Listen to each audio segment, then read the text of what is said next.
रामकृष्ण हरे. सज्जन हो, आज आपणाला वृक्ष हे सत्पुरुष आहेत या विषयावर विवेचन सांगणार आहे, शास्त्रार्थ सांगणार आहे. वृक्ष, वेली आणि गवत असे प्रवर्ग आहेत. वृक्ष कमीत कमी 20 आणि जास्तीत जास्त हजारो वर्ष राहतात. वेली त्याला आपण झुडपं म्हणतो आणि त्या वेली दुसऱ्याच्या आश्रयाने राहतात. त्यांना फुलं येतात, काहींना फळंसुद्धा लहान लहान येतात. आणि तिसरा प्रवर्ग आहे गवत. तर ते गवत जे आहे म्हणजे मका, बाजरी, ज्वारी ह्या सगळ्या गवत या प्रवर्गामध्ये येतात. त्यांना एकदाच फक्त म्हणजे ज्वारी असेल तर एकदाच कणीस येतं आणि तो तिथे संपतो, पुन्हा पेरावं लागतं त्याला. मग हे सगळं गवत प्रवर्गामध्ये येतं. शस्य श्यामलाम असं पृथ्वीला म्हटलेलं आहे. शस्य म्हणजे धनधान्य, धान्य जो निर्माण करतो ते गवत या प्रवर्गामध्ये येतं. तेव्हा हजारो वर्ष टिकणारं जे झाड आहे त्याला संस्कृतमध्ये वृक्ष असं म्हटलेलं आहे. तर वृक्षामध्ये त्याला उपमा दिलेल्या आहेत. हजारो वर्षापूर्वी साधू संतांनी, ऋषीमुनींनी चिंतन करून जे शास्त्र तयार केलं त्याला वृक्षाला महत्त्व दिलेलं आहे सत्पुरुष म्हणून. ते खरे सत्पुरुष आहेत. त्याच्यामध्ये त्या वृक्षामधले 2-3 नमुने फक्त आज आपणाला सांगतो. वटवृक्ष म्हणजे वडाचं झाड. मी त्र्यंबकेश्वरला 2 वर्ष संस्कृत पाठशाळेमध्ये शिकत होतो. नाशिकला मुद्दाम यायचो. नाशिकच्या परिसरामध्ये कीर्तन व्हायचे. मुद्दाम त्या पंचवटीला जायचो. तर पंचवटी हा एक वनाचा भाग समजल्या पूर्वी जायचा. प्रभू रामचंद्राचा निवास बऱ्याच काळ तिथे होता. तर तिथे त्या भागाला पंचवटी असं नाव आहे. तर तिथे पंचवटी, वट म्हणजे वडाचं झाड, 5 वडाचे झाडं एकत्र, मोठा बुंदा आणि मोठं झाड. ते तिथे पाहिलं की आनंद वाटायचा, अरे पंचवटी आहे बरं का. म्हणजे 5 वड एकत्र ठिकाणी आलेले आहेत. इकडे साताऱ्याच्या बाजूला सुद्धा 5 वड नावाचं एक गाव आहे. तिथे पण 5 वड एकत्र आलेले होते. पण पंचवटीचा विषय सध्या आता ऐरणीवर आहे. तर तिथले ते 5 वड एकत्र असणारे म्हणजे वटवृक्ष ही जी पंचवटी आहे त्याला त्याच्यामुळं नाव पडलेलं आहे. तर हा जे वडाचं झाड आहे ना, याला आपल्या भारतीय संस्कृतीमध्ये किंवा भारतामध्ये हा राष्ट्रीय वृक्ष म्हणून मानला गेलेला आहे. सर्वात जास्त प्राणवायू देणारा हा वटवृक्ष आहे. अशा प्रकारचे ती पंचवटीचं आत्ता फार प्रकरण तापलेलं आहे. कुंभमेळ्याच्या निमित्ताने झाडं तोडायची आहेत. तर त्या पंचवटीमधले झाडंसुद्धा तोडतायत की काय, आणि म्हणून आता रणकंदन चालू आहे. त्याविषयी आजचा हा प्रकाश आपल्याला टाकतो आहे. तो हा जो वटवृक्ष आहे ना, तर त्याचं महत्त्व एका श्लोकातच सांगतो, कारण मोठं वृक्ष आहे. याच्यावर वटसावित्रीच्या निमित्ताने आपण खास व्हिडिओ केलेला आहे, तो आपल्या यूट्यूबला मुद्दाम पहा.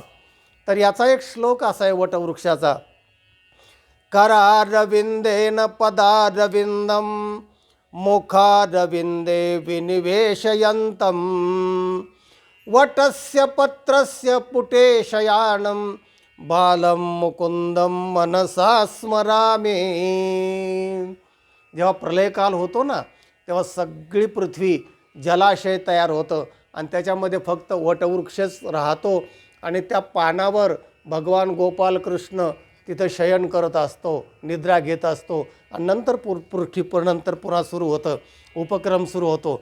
अशा वेळीसुद्धा हा वटवृक्ष राहतो. सगळा प्रलय झाला तरी वटवृक्ष राहतो.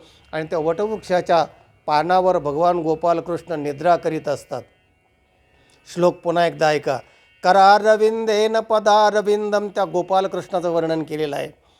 मुखारविंदे विनिवेशयंतम वटस्य पत्रस्य पुटे शयानम, वटाच्या पानावर शयन करणारा असा कोण?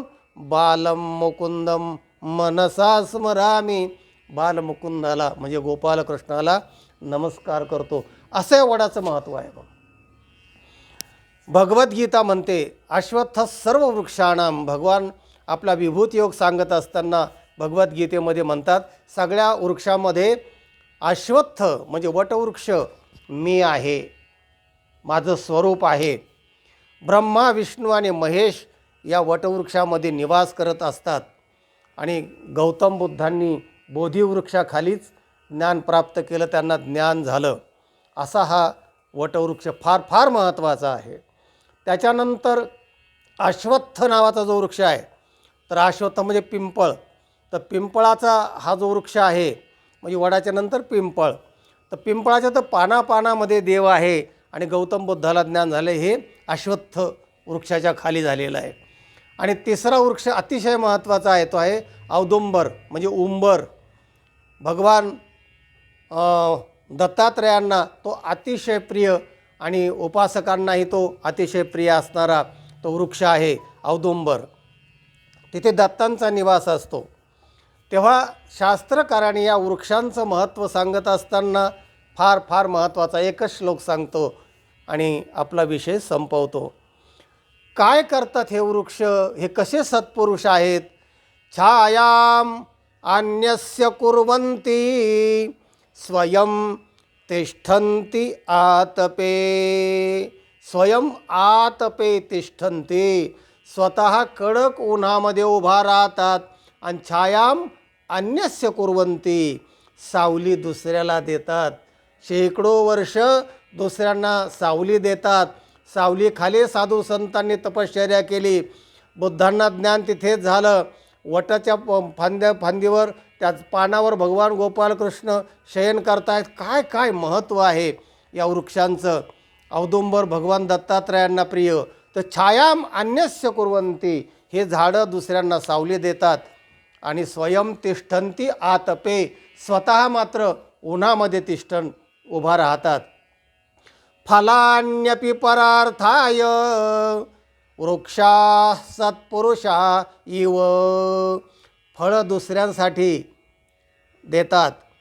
आणि स्वयं न खादन्ति फला आणि वृक्षाः, असा एक दुसरा श्लोक आहे. स्वतःचे फळं स्वतः वृक्ष खात नाही, ते दुसऱ्यासाठी असतात. आणि म्हणून वृक्षाः सत्पुरुषा इव, वृक्ष हा सत्पुरुषासारखा आहे. अशा प्रकारचं वर्णन सगळ्या शास्त्रांमध्ये वर्णन आलेलं आहे. अशा सत्पुरुषांना काटछाट करून तिथे हे करणं फार उचित नाही, असं सर्व वृक्षप्रेमींचं, शास्त्रांचं, आमचं सगळ्यांचं म्हणणं आहे.